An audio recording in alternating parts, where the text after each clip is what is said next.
بسم اللہ الرحمن الرحیم۔ السلام علیکم ناظرین، صبح بخیر۔ ابتدا کے ساتھ میں ہوں آپ کا میزبان صبوح سید۔ ناظرین، آج کل ہم یہ دیکھ رہے ہیں کہ دنیا میں امن و امان کو خراب کرنے کے لیے شرپسند قوتیں، شیطانی ذہن طرح طرح کے جو ایشوز ہیں وہ کریٹ کر رہا ہے، اور ہم یہ دیکھ رہے ہیں کہ کچھ ایشوز ایسے ہیں کہ جو اٹھتے ہیں اور دب جاتے ہیں، کچھ ایشوز ایسے ہیں کہ جو بڑے خاص ایریا تک محدود ہوتے ہیں، لیکن شیطانی ذہن اور شیطانی قوتوں کے اعلی کار کچھ ایسے ایشوز کو پیدا کرتے ہیں جس کے نتیجے میں پوری دنیا کا جو امن ہے اسے تباہ اور برباد کیا جائے۔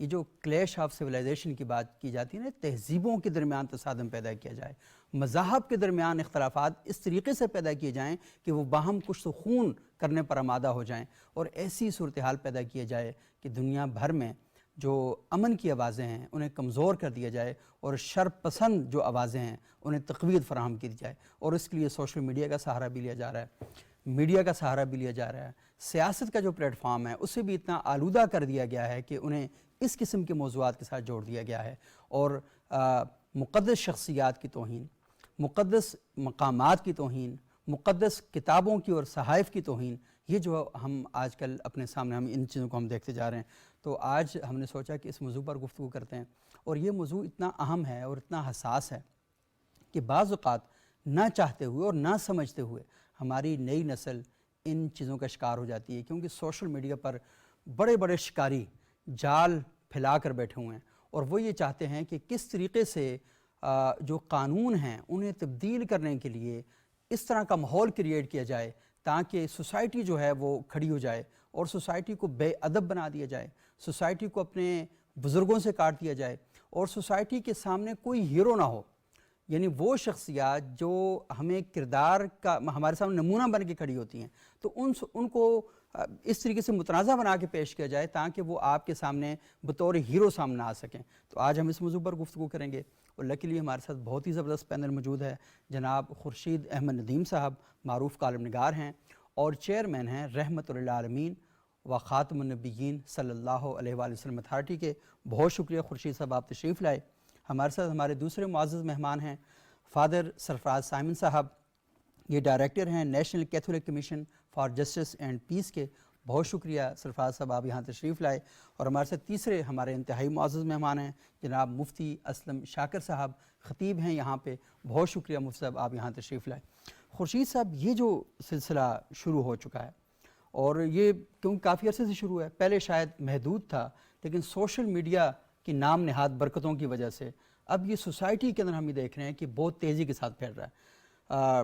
ٹیچرز کہیں بے احتیاطی کا مظاہرہ کر رہے ہیں، اسٹوڈنٹس کو پتہ نہیں چل رہا کیونکہ ان کو بنیادی تعلیمات سے آگاہی نہیں ہے، تو کہیں اشتعال پیدا ہو رہا ہے، اس کے نتیجے میں کچھ تو خون کا بازار گرم ہو رہا ہے، اور کہیں پر نفرتیں جو ہیں پروان چڑھ رہی ہیں۔ تو یہ بتائیے گا یہ مسئلہ اصل میں ہے کیا اور کیوں پیدا کیا جا رہا ہے؟ دو چیزیں ہیں اس کو میرے خیال سمجھنا چاہیے۔ ایک تو یہ ہے کہ یہ جو توہین کا پہلو ہے، توہین کا مسئلہ ہے، صحیح، اس کا آغاز دنیا میں مسلمانوں کی طرف سے نہیں ہوا۔ صحیح، یعنی یہ بنیاد اس کو امر واقع کے طور پہ آپ دیکھیے، صحیح، کوئی مسلمان آپ کو ایسا نہیں ملے گا جو انجیل کی توہین کرتا ہو، صحیح، کوئی مسلمان ایسا نہیں ملے گا جو تورات کی توہین کرتا ہو، کوئی مسلمان ایسا نہیں ملے گا جو کسی سابقہ انبیاء میں سے کسی کی توہین کرتا ہو، بلکہ آپ کے پچھلے پروگرام میں مفتی صاحب نے بہت شرح و وضاحت سے یہ بتایا ہے کہ کسی ایک پیغمبر کا انکار اصل میں آپ کو دائرہ اسلام سے باہر کھڑا کر دیتا ہے۔ صحیح، تو ایک بات تو یہ واضح رہنی چاہیے بطور امر واقعہ کہ دنیا میں جو اس نوعیت کے واقعات توہین کے ہوئے ہیں صحیح، وہ مسلمانوں کی طرف سے نہیں ہوئے۔ صحیح، بدقسمتی سے یہ واقعات جو ہوئے ہیں وہ رسالت مآب سیدنا محمد صلی اللہ علیہ وسلم کی توہین کی شکل میں ہوئے ہیں، کارٹون بنے ہیں، اس طرح کی چیزیں سامنے آئی ہیں، یا قرآن مجید کو جلایا گیا ہے، یا قرآن مجید کی بے حرمتی کی گئی ہے۔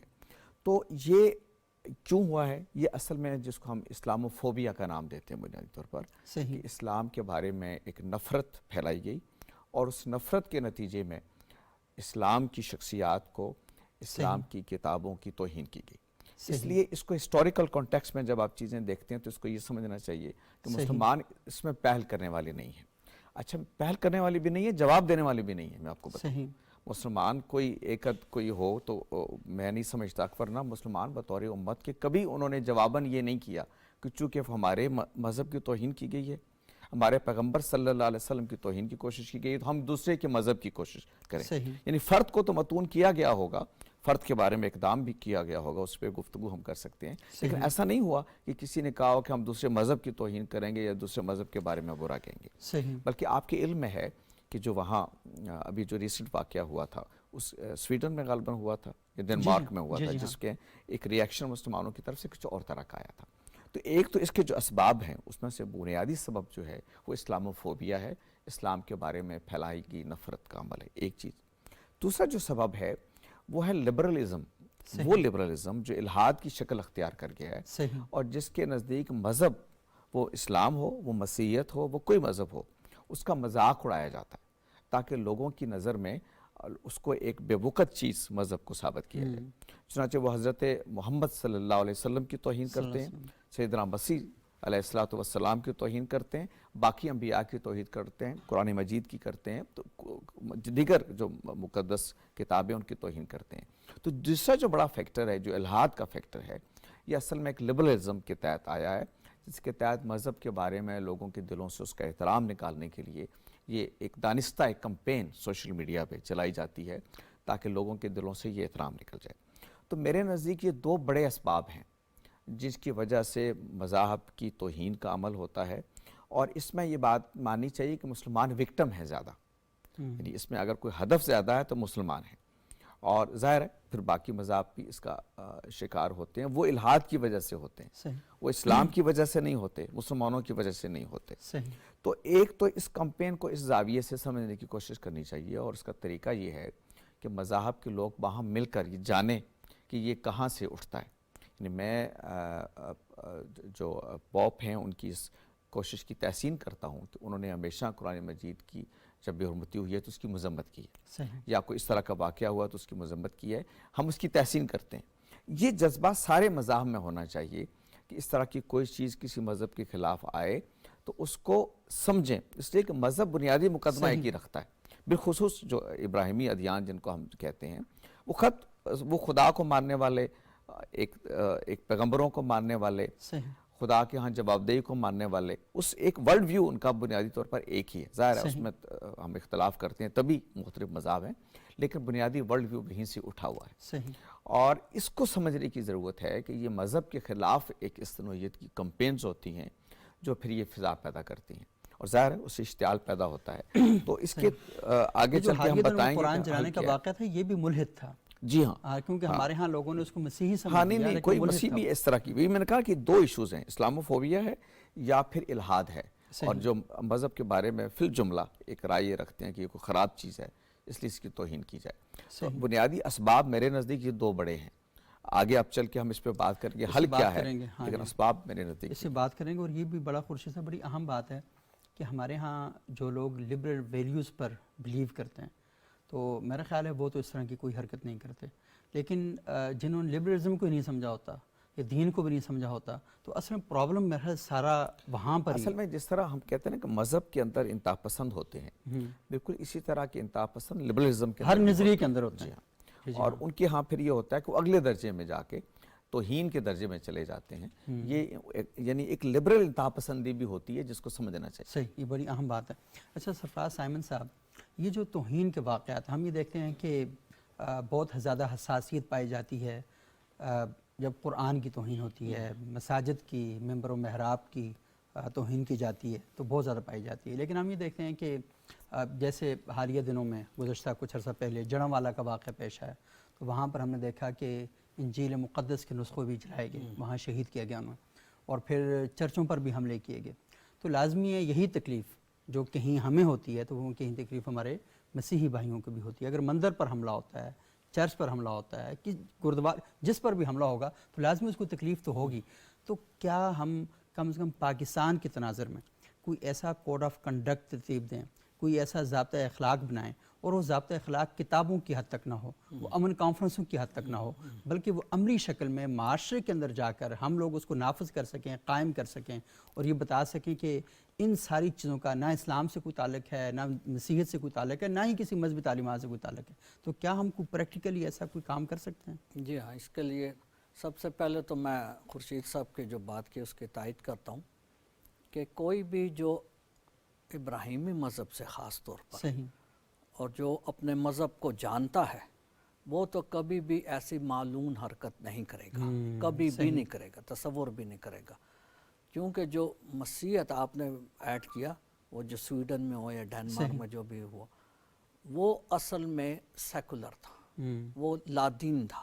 اس نے بعد میں کہا بھی کہ میں کسی پر بھی نہیں رکھتا ایمان، ٹھیک ہے، کیونکہ مسیحیت کی جب ہم بات کرتے ہیں نا، تو مسیحیت میں جب پہلی بار، کیونکہ ہم اس تناظر میں کر رہے ہیں کرسمس کے والے، تو جو سب سے پہلے حضرت فرماتے ہیں متی اپنی انجیل کے 2 باب میں کہ جب آپ پیدا ہوئے یسوع المسیح، تو جو نغمہ گایا گیا تھا وہ یہی تھا کہ عالم بالا پر خدا کو جلال، اور زمین پر نیک نیت آدمیوں کے لیے امن کا سر۔ صحیح، پھر جب آپ نے اپنے منادی تبلیغ شروع کی تو متی ہی کی انجیل اس کے 5 باب میں آپ نے کہا کہ وہ لوگ مبارک ہیں جو صلح کراتے ہیں، جو امن کرتے ہیں۔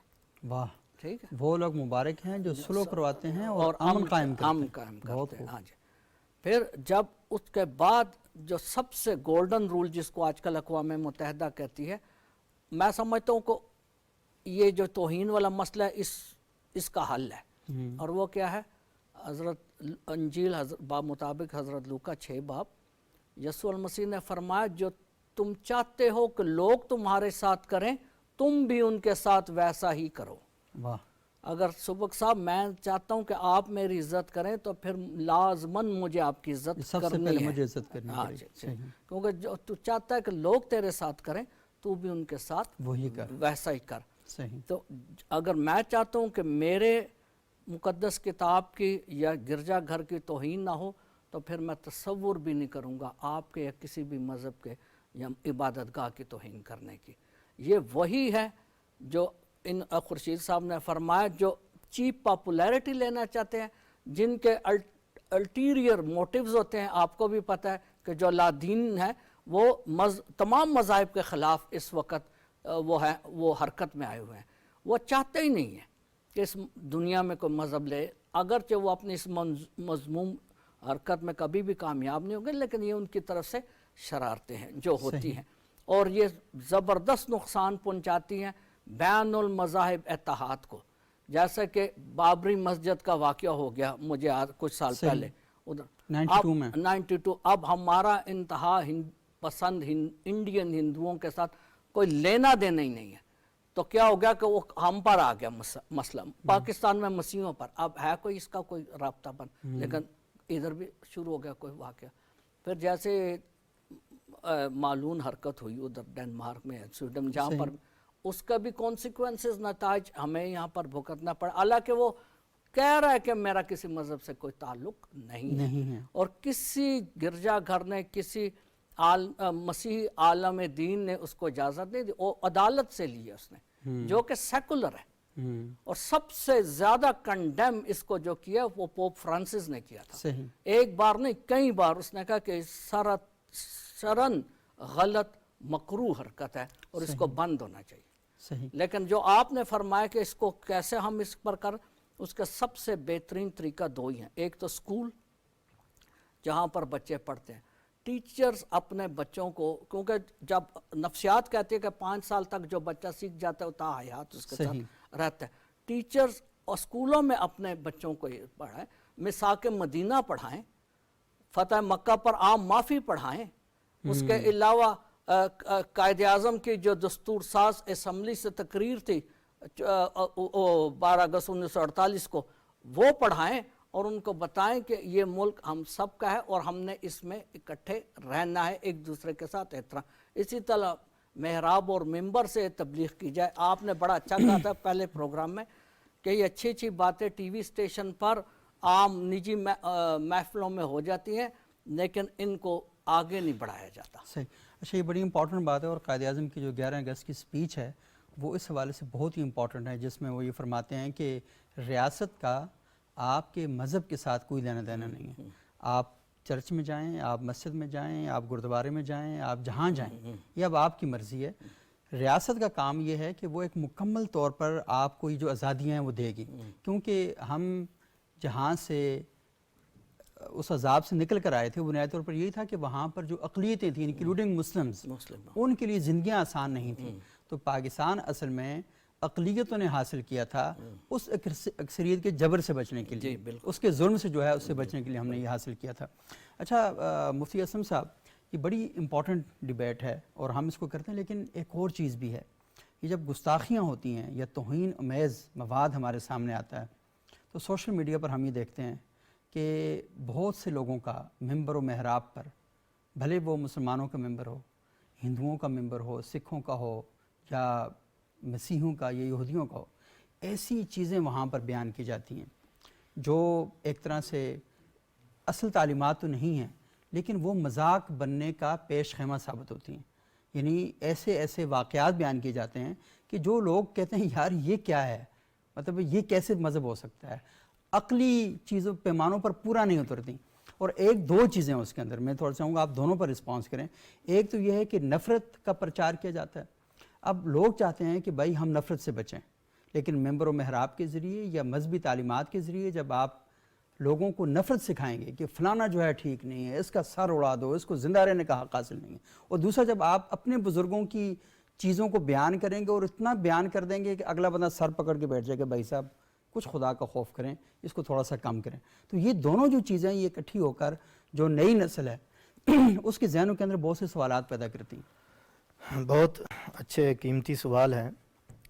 سب سے پہلے تو دیکھیے کہ جو امن ہے یہ ایک ایسی چابی ہے جو سب کو سب قسم کے حقوق دینے کا کردار ادا کرتی ہے. بے شک, بہت خوب. حضرت ابراہیم علیہ السلام نے جب بیت اللہ کی تعمیر کی تو اللہ سے جب دعا مانگی تو اس دعا میں سب سے پہلے یہی دعا مانگی, یا اللہ اس شہر کو امن والا شہر بنا. صحیح, امن ہوگا تو پھر سب کچھ ہوگا. ایسے ہی. دوسرا یہ ہے کہ جو آپ بات کر رہے ہیں کہ جی کوئی واقعہ ہوتا ہے, کہیں توہین ہو جاتی ہے, مختلف سٹیجز سے مسلح اور ممبر سے مختلف قسم کی یعنی سخت گفتگو جس سے ایک اشتعال پھیلتا ہے, یہ ہماری مجموعی طور پر بدقسمتی ہے. میں اپنے مسلمانوں کے حوالے سے پہلے بات کروں گا. صحیح. وہ یہ ہے کہ ہم نے عمل کی جگہ عقیدت کو دی ہے. عمل کی جگہ عقیدت کو دے دی. ایک آدمی نماز نہیں پڑھتا, ایک آدمی دین کے دوسرے ساری بے دینی کی سی زندگی گزار رہا ہے, لیکن ہم اس کو عقیدت کے اس کو درجے میں لے جا کے اس سے اشتعال, اس کے ذہن میں اشتعال پیدا کر کے آگ لگوا دیتے ہیں. بہت انتشار پھیلانے میں وہ ہمارا بہترین مددگار ثابت ہوتا ہے. صحیح. کیوں؟ ہم نے اس کو کہا ہے بس ٹھیک ہے اب تو نے یہ کر دیا تو یہی اب تیرے لیے جنت ہو گئی. ایسے ہی. عمل کی جگہ کیا دے دی؟ عقیدت کو دے دی. پھر اس عقیدت کو اشتعال کے طور پر ہم استعمال اور عقیدت بھی ایسے لوگوں کو دے دی کہ جو آپ نے بڑی خوبصورت بات کی کہ وہ بے عمل لوگ ہیں. کوئی کہیں ننگا بیٹھا ہوا ہے, میں یہی ہم نے کہا جی کہ یہ میں اب اس کی بڑی عقیدت ہے, زیادہ وضاحت میں نہیں جانا چاہتا, وہ اس کی بہت جی ہاں بہت سی شکلیں ہیں. بالکل بہت سی شکلیں ہیں. مطلب یہ ہے کہ ہم نے اس کو اپنے مسلمان بھائی کو بے عمل کر کے رکھنا ہے اور اسے اپنے مقاصد کے لیے استعمال کرنا ہے, جو کہ کسی بھی طرح سے اس کی گنجائش نہیں ہے. اور زیادہ تر آپ دیکھیں جب اشتعال ہوا کوئی اس میں باعمل مسلمان شریک نہیں ہوتا. یہ صحیح بات. زیادہ تر اس میں وہ لوگ ہوتے ہیں جو بس اشتعال کے طور پر عقیدت کے طور پر ان کو نکالا گیا ہے. اور اکثر مصب وہ لوگ بھی ہوتے ہیں کہ جو ایسے موقعوں کو استعمال کر کے چوری چکاریاں کرتے ہیں. یہ جو جنا والا واقعہ ہوا اس کے اندر ہم نے دیکھا کہ لوگوں کے گھروں سے فریج اٹھا کے لے کے جا رہے ہیں. وہی ہے نا, اب اس کو یہ شعور تو ہم نے دیا نہیں کہ یہ چیزیں ناجائز ہیں. نہیں, وہ پلان کر کے جاتا ہے, وہ اس طرح کے موقعوں کو اپنے فائدے کے لیے ہم نے اس کو اس شعور سے دور رکھا ہوا ہے نا. ہم نے اس کو عقیدت پہ دھارا ہوا ہے, ہم نے اس سے کام لینا ہے. ٹھیک ہو گیا. دوسرا اس میں یہ ہے کہ جو آپ سوشل میڈیا کے حوالے سے بات کر رہے ہیں, دیکھیے میں نے دیکھا ہے مختلف طبقات کے, اب میں نام نہیں لیتا, ہمارے بعض مذہبی لوگ بھی ہیں, اب ان کو شوق ہے کیمرے کے سامنے ویڈیو بنا کے پیش کرنا. واقعہ لاہور میں ہوا ہے, میں اسلام آباد میں بیٹھا ہوں, مجھے کچھ نہیں پتا, میں نے دڑا دڑ جناب 10 منٹ کی ایک ویڈیو بنائی اور اپلوڈ کر دی. واقعہ کراچی میں ہوا ہے, واقعہ جڑاوالا میں ہوا ہے, واقعہ پشاور میں ہوا ہے, واقعہ کسی اور ملک میں ہوا ہے. بھئی وہاں کا کوئی لوکل بندہ پہلے انویسٹیگیشن کرے, وہاں کے لوگ حالات بتائیں تو کوئی بات سمجھ آتی ہے. واقعہ اسلام آباد میں ہوا ہے, ہم 4 بندے اسلام آباد میں بیٹھے, ہم میں سے کوئی ویڈیو اپلوڈ کرتا ہے تو بات سمجھ آتی ہے کہ کچھ تو اسے شدھ بدھ ہوگی, یہاں جو رہتا جو ہے, یا اس نے کسی سے پوچھا ہوگا. ایک آدمی کہیں رہتا نہیں ہے. ایک تو اس قسم کی یہ جو سوشل میڈیا کی آزادی ہے یہ بھی ایک فساد برپا کرتی ہے. صحیح. ٹھیک ہے. اب وہ جیسی مرضی اس نے بات کہہ دی, اب وہ جو اس کے فالوورز ہیں یا جو بھی ہیں جو گھر بیٹھے وہ سن رہے ہیں, انہوں نے اس پر کمنٹس کر کے آگے اس کو تقسیم کرنا شروع کر دیا اور جوابات دینے شروع کر دیا. اس طرح تحقیق کیے بغیر, تحقیق کیے بغیر. اب میں آپ کو بتاتا ہوں ایک واقعہ لاہور میں کوئی آیا تو اس پر کسی نے جناب لوگوں نے ہمارے اپنے علماء نے, اب اس واقعے کا ذکر نہیں کرتا, غیر شرعی قسم کی چیز تھی, اس پر جگہ جگہ سے جناب وہ فتاویٰ دینے اس کی یہ سزا ہو, اس کی یہ سزا. بھائی تم نے موقع پر کیا اس چیز کا وہ کر لیا ہے کہ وہ صحیح معنوں میں تمہیں موقع کے تم گواہ ہو کہ تم اب اس کا فتویٰ بھی دے رہے ہو.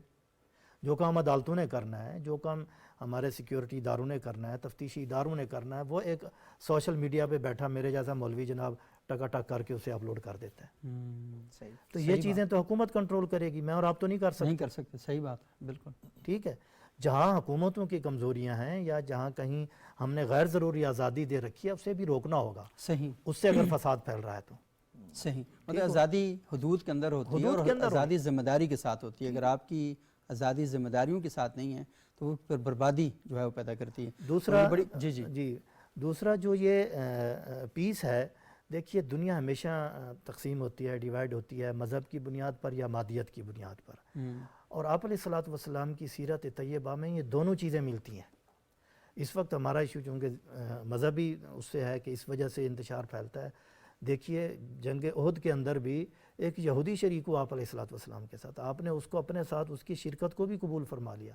اس نے یہ کہا کہ جی میں آپ کے ساتھ شریک ہوں ایک یعنی ریاست مدینہ کی حفاظت کے لیے, اور اگر میں مارا جاؤں تو اپنے ورثاء کو اس نے کہا میرا مال اللہ کے نبی کو دے دیا جائے, میرا مال اللہ کے نبی کو دے دیا جائے. غزوہ احد میں اللہ کے رسول کے ساتھ ایک یہودی شریک ہوا ریاست مدینہ کی پروٹیکشن کے لیے, اور اس نے کہا کہ اگر میں جنگ میں مارا جاؤں تو میرا جو ترکہ ہے وراثت ہے اللہ کے رسول کے حوالے کر دیا جائے. اچھا, پھر اس کے علاوہ دیکھیں جو ریاست مدینہ سے ہر نمونہ ملتا ہے آپ کو, وہ جو ایگریمنٹ ہوئے اوس اور خزرج کے قبائل کے ساتھ. بالکل ہاں. اچھا, اس کے آگے دیکھیں جنگ خیبر فتح ہوتی ہے, ٹھیک ہے, خیبر مطلب فتح ہوتا ہے. اس کے علاوہ جتنے یہود قبائل تھے سب نے آپ علیہ الصلوۃ والسلام کو درخواست کی کہ یا رسول اللہ صلی اللہ علیہ وسلم ہم آپ سے لڑتے نہیں ہیں, ہم آپ سے مقابلہ نہیں کرتے, ہم آپ کی ریاست کو اور آپ کی حکومت کو تسلیم کرتے ہیں, ہم جزیہ دیں گے, ہمیں اپنے مذہب پر اسی حالت پر رہنے دیا جائے. آپ علیہ الصلوۃ والسلام نے ان کی اس عرضی کو قبول فرما لیا. صحیح. تو ہر چیز کا حل موجود ہے. ٹھیک ہو گیا.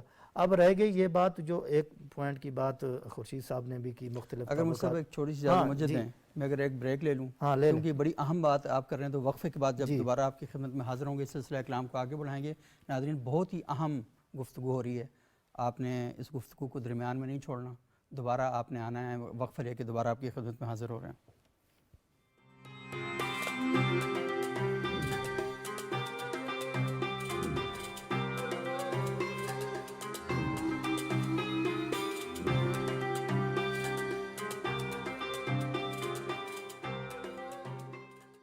ناظرین وقفے کے بعد ایک بار پھر پروگرام میں خوش آمدید. آج ہم گفتگو کر رہے ہیں کہ دنیا میں فتنہ اور فساد پھیلانے کے لیے, کشت و خون پیدا کرنے کے لیے, لڑائی جھگڑوں کو فروغ دینے کے لیے اور عالمی امن کو نقصان پہنچانے کے لیے ایک نیا ٹول اختیار کیا گیا ہے. وہ مذاہب جن کا بنیادی کام احترام انسانیت ہے, جن کا بنیادی کام یہ ہے کہ وہ لوگوں کے درمیان پیار, محبت اور مودت کے رشتے قائم کریں, ان کو مستحکم کریں, انہی مذاہب کو استعمال کر کے نفرتیں جو ہیں وہ فروغ کی جا رہی ہیں. اور کچھ طبقات ایسے ہیں کہ جو انہی نفرتوں سے تنگ آ کر یا ان نفرتوں کو استعمال کر کے وہ معاشرے کے اندر توہین انگیز کام ہیں وہ کرنے جا رہے ہیں.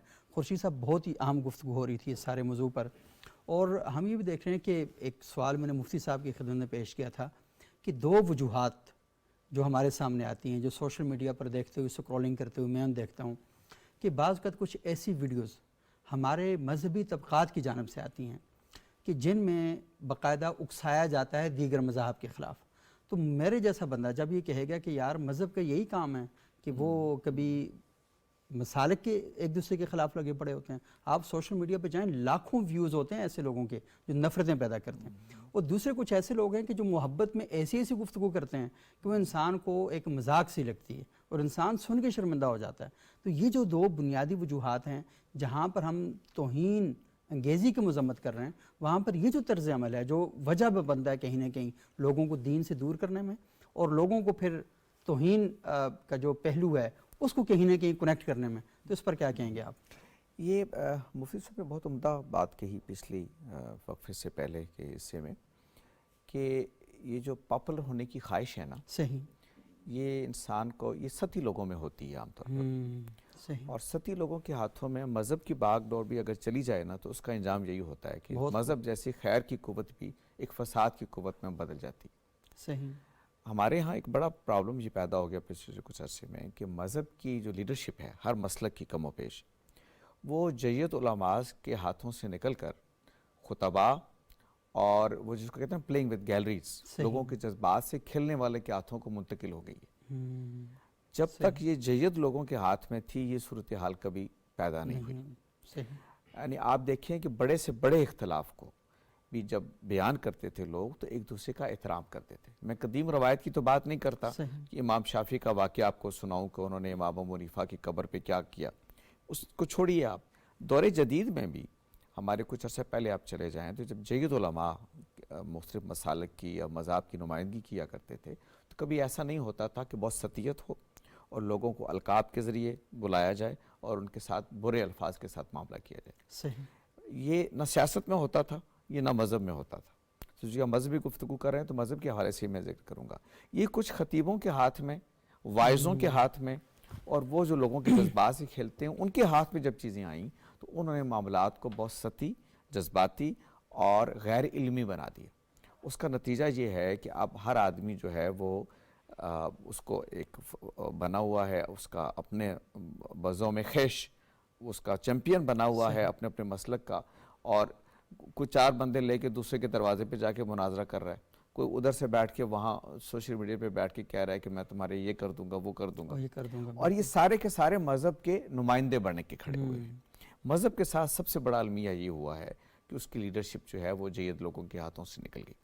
تو اس کا نتیجہ یہ جس کا ہم بھگت رہے ہیں، جس کی طرف ہم یہاں اشارہ کر رہے ہیں، دیکھیے جو اختلاف ہے، جیسے میں نے شروع میں بھی پروگرام پچھلے میں بھی عرض کیا تھا کہ قرآن مجید نے بھی اس کو بیان کیا ہے، اختلاف فطری ہے۔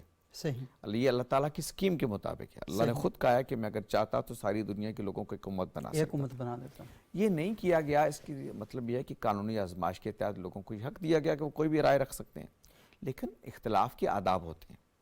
کیا اختلاف ویسٹ میں نہیں ہوتے؟ وہاں اور ہم میں فرق کیا ہے کہ اختلاف وہاں ہوتے ہیں لیکن آداب میں۔ ہمارے یہاں اختلاف ہوتے ہیں لیکن ہم اس کا آداب پر خیال سیکھا ہے کہ اختلاف کیسے جینا ہے اور دوسروں کے وجود کو تسلیم کرنا ہے۔ بہت سطحیت آ گئی ہے چیزوں کے اندر۔ اور مفتی صاحب نے ایک اور بڑی عمدہ بات کہی کہ عقیدت کا جو پہلو ہے اس کو ہم نے عمل کی جگہ دے دی ہے۔ عقیدت کا مطلب دیکھیے رسالت مآب صلی اللہ علیہ وسلم کے ساتھ جو ہمارا تعلق ہے، قرآن مجید یہ بتاتا ہے کہ پیغمبر اس لیے آتے ہیں کہ ان کا اتباع کیا جائے، پیغمبر رول ماڈل کے طور پر آتے ہیں۔ اور اللہ تعالیٰ کو ورنہ کافی تھا کہ کتاب بھیج دیتا اللہ، پیغمبروں کو بھیجنے کی ضرورت نہیں تھی۔ چونکہ ابھی بات ہو رہی تھی، ہم چونکہ کرسمس اور کانٹیکسٹ میں بات کر رہے ہیں، بہت اچھے حوالے انہوں نے دیے آپ نے، سرفراز صاحب نے۔ آپ بائبل چاروں اناجیل کو آپ اٹھا کے دیکھ لیجیے، سیدنا مسیح کے سارے مواعظ اٹھا کے دیکھ لیجیے، آپ سارے خطبات اٹھا کے دیکھ لیجیے، وہ بنیادی اخلاقی رویوں کی بات ہو رہی ہے اور تنقید ہو رہی ہے ان رویوں پر جو فساد پیدا کرتے ہیں۔ میں کہتا ہوں پہاڑی کا واز جو ہے اس کو آپ نصاب کا حصہ بنا دیں، جس طرح خطبہ حجت الوداع ہے نا، رسالت مآب صلی اللہ علیہ وسلم نے ایک چارٹر دیا، سیدنا مسیح نے اپنی امت کو، اپنی قوم کو بھی ایک چارٹر دیا۔ وہ تو خیر سارا پھیلا ہوا ہے، اب جتنے اناجیل کو پڑھتے چلے جائیں، لیکن پہاڑی کی واز کو آپ اٹھا لیں تو آپ اس کو دیکھیں گے کہ کیسی ایک ایک چیز، یعنی ہمسایوں کے حقوق سے لے کے آپ خدا کی راہ میں خرچ کرنا، انفاق فی سبیل اللہ، اور بعض چیزیں تو ایسی، ظاہر ماخذ تو ایک ہے نا، اللہ تعالیٰ کی ہدایت۔ میں دیکھتا ہوں کہ بائبل میں چیزیں آئی ہیں جو قرآن مجید میں بیان ہوئی ہیں، مثلا یہ آپ نے رزق کے بارے میں کہ اللہ تعالیٰ رزق دیتا ہے، یہ آپ کی کوششوں سے اس کا تعلق نہیں ہے۔ قرآن مجید نے یہ تعبیر اختیار کی ہے کہ کیا تم پرندوں کو نہیں دیکھتے، کیا وہ اپنا رزق اپنے کندھوں پر اٹھائے ہوئے پھرتے ہیں؟ ایگزیکٹلی یہ بات حضرت مسیح کے خطبے میں موجود ہے۔ تم پرندوں کو نہیں دیکھتے، تم یہ ان کو نہیں دیکھتے، یہ سوسن اور ان پودوں کو، کہ اللہ تعالیٰ ان کو کیسا ملبوس دیتا ہے، کہ ایسا ملبوس دیتا ہے کہ جو سلمان اور داؤد کو نہیں دیا اللہ نے، جو ان کو دیا ملبوس خدا دیتا ہے۔ تو خدا لباس دیتا ہے، خدا آپ کو رزق دیتا ہے۔ حضرت مسیح اپنے خطبات میں کہہ رہے ہیں یہی بات قرآن مجید آپ کو کہہ رہا ہوتا کہ رزق اللہ دیتا ہے، وہ سب سے بڑا رازق ہے، وہی تمہیں عزت کے ساتھ دنیا، زندگی اور بہت ساری چیزیں وہ دینے والا ہوتا ہے۔ تو کہنا یہ ہے کہ یہ چیزیں ہمارے، میں چونکہ بات سمیٹنا چاہتا ہوں اس موضوع کی طرف جس کے لیے ہم یہاں آج گفتگو کر رہے ہیں، کہ ایسی چیزوں کو تلاش کر کے لوگوں کے سامنے لایا جائے، ایک ساتھ لوگوں کے سامنے بیان کیا جائے، نصاب کا حصہ بنایا جائے۔ اور جو انہوں نے شروع میں پچھلے پروگرام میں کہا تھا کہ مسیحیت کو سمجھنا ہے تو مسیحیت سے سمجھی، صحیح، بالکل، یعنی مجھے یہ حق نہیں ہے کہ میں بیان کروں کہ مسیحیت کیا ہے اور اپنے طور پر کچھ عقائد، کچھ خیالات ان سے منسوخ کر دوں، نہ ان کو یہ حق ہے کہ کچھ چیزیں اسلام سے یہ اپنے طور پر منسوخ کر دیں۔ اسلام کو اسلام کے علماء بیان کریں گے، مسیحیت کو مسیحیت کے علماء بیان کریں گے، ان سے ہم جانیں، اور بہت ساری چیزیں جو غلط فہمی کا بنیاد ہو رہی ہیں ان کو روکیں۔ یہ مکالمے سے ہوگا، مجالس سے ہوگا کہ اس میں بیٹھیں، بات کریں اور اپنا نقطہ نظر پیش کریں۔ یہ شرفاء کا، مہذب لوگوں کا ہمیشہ سے یہی طریقہ ہے کہ وہ مسائل کو ایسے حل کرتے ہیں مکالمے سے۔ خورشید صاحب، جب آپ گفتگو کر رہے تھے تو مجھے پرانا کو 20-22 سال پہلے میں کتاب پڑھ رہا تھا پشاور یونیورسٹی میں نام لے لیتا ہوں، مولانا علی میاں کی، سید ابو الحسن الندوی صاحب کی کتاب، اور وہ تھی عصر حاضر میں دین کی تفہیم و تشریح۔ مجھے کسی نے بتایا کہ ایک شخصیت کے خلاف لکھی ہوئی کتاب ہے۔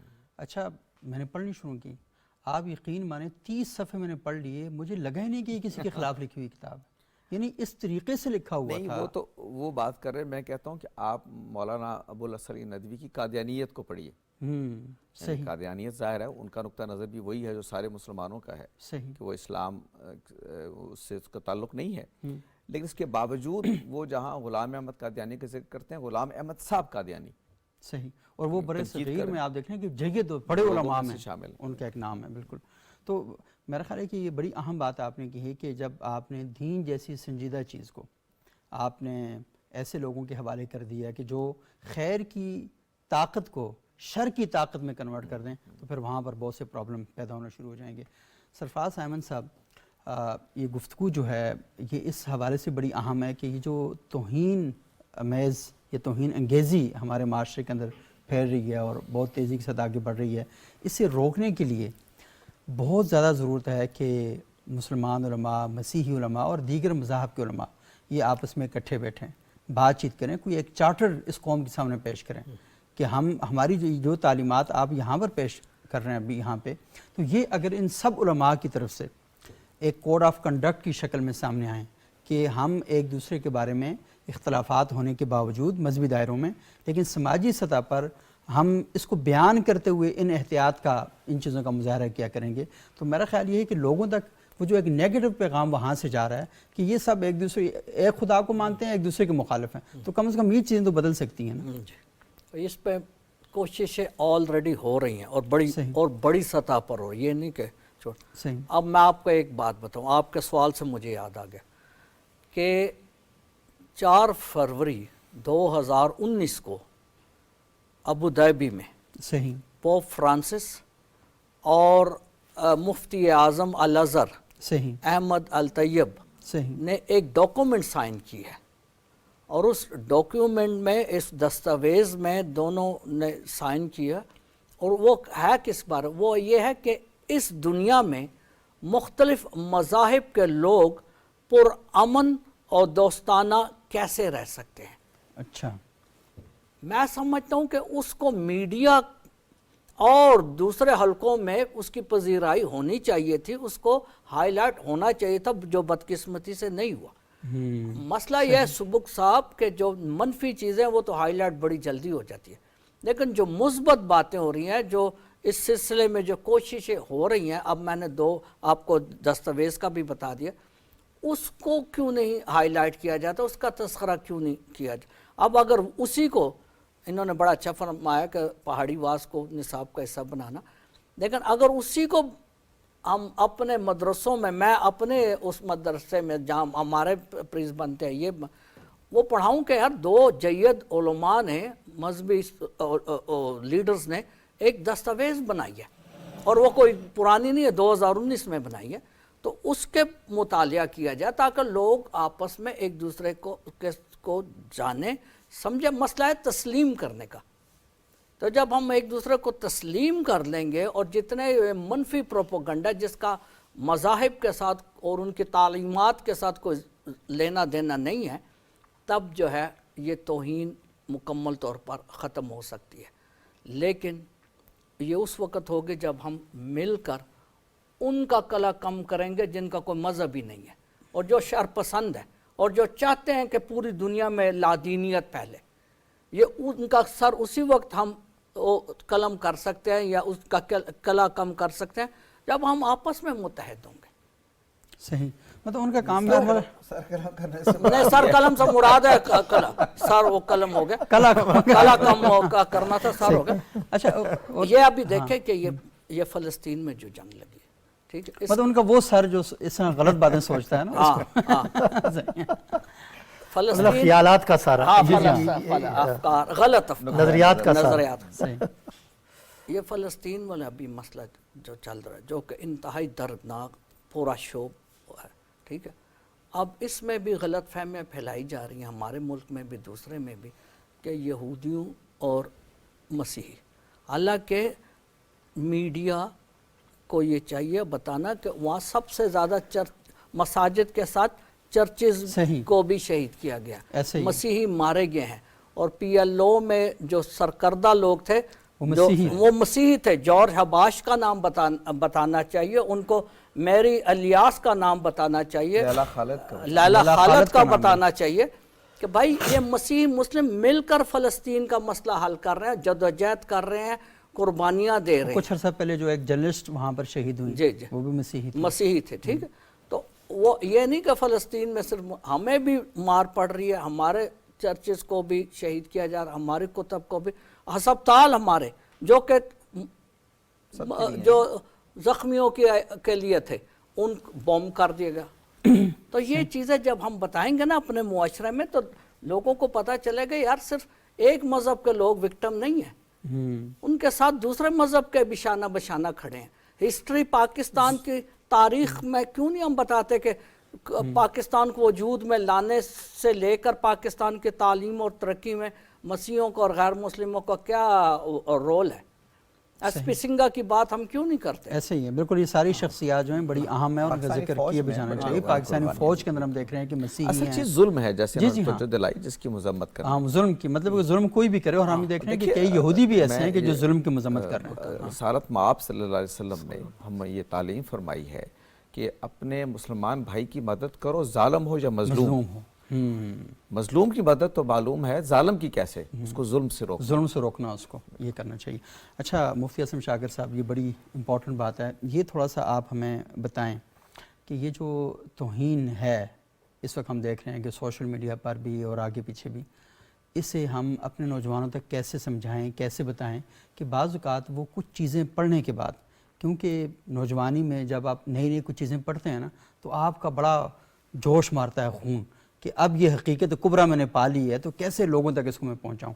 تو وہ اس طرح کی حماقتیں کر بیٹھتے ہیں. تو ممبر و محراب کا ٹول ہے، کیونکہ صرف سوشل میڈیا ہی نہیں ہے. سوشل میڈیا سے اگر کوئی چیز آ رہی ہے تو سوشل میڈیا پر کاؤنٹر بھی ہو سکتی ہے اور وہاں پر بھی بات پہنچائی جا سکتی ہے. لیکن اس کے ساتھ ساتھ اپنے ممبر و محراب کے ذریعے بھی لوگوں تک یہ بات کیسے ہم پہنچائیں کہ یہ توہین امیز مواد ہے اس کا حصہ نہ بنے.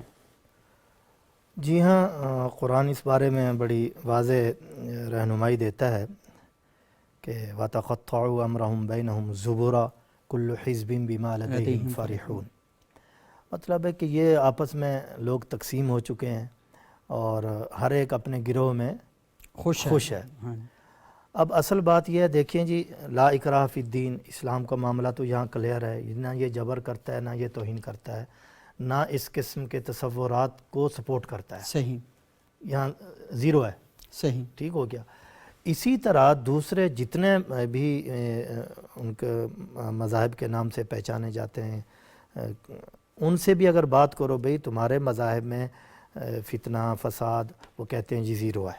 صحیح، ٹھیک ہے. پھر یہ آ کہاں سے رہے ہیں؟ یہ ایسے عناصر پھر وجود کیسے پکڑتے ہیں؟ پھر ان طاقتوں کو دیکھنا ہوگا جو ان عناصر کے وجود کو باقی رکھنے کے لیے خفیہ طریقوں سے سرگرم عمل رہتے ہیں. ٹھیک ہو گیا. اب جب وہ لوگ وہ لوگ ہمارے دائیں بائیں بھی رہتے ہیں، ایسے ہی ہمیں بھی استعمال کرتے ہیں، ہمیں بھی آ کر گائیڈ کرنے کی کوشش کرتے ہیں کہ آپ اس میں ہمارے ساتھ شریک ہو. تو ہمیں ایسے نہیں شریک ہوں گے تو گویا آپ دین سے بیزاری کا اعلان کر رہے ہیں. اس کو جو بھی نام دیں, مطلب میں تو اس کی حقیقت بیان کر رہا ہوں, اور یہ چیز ہر اس میں موجود ہے.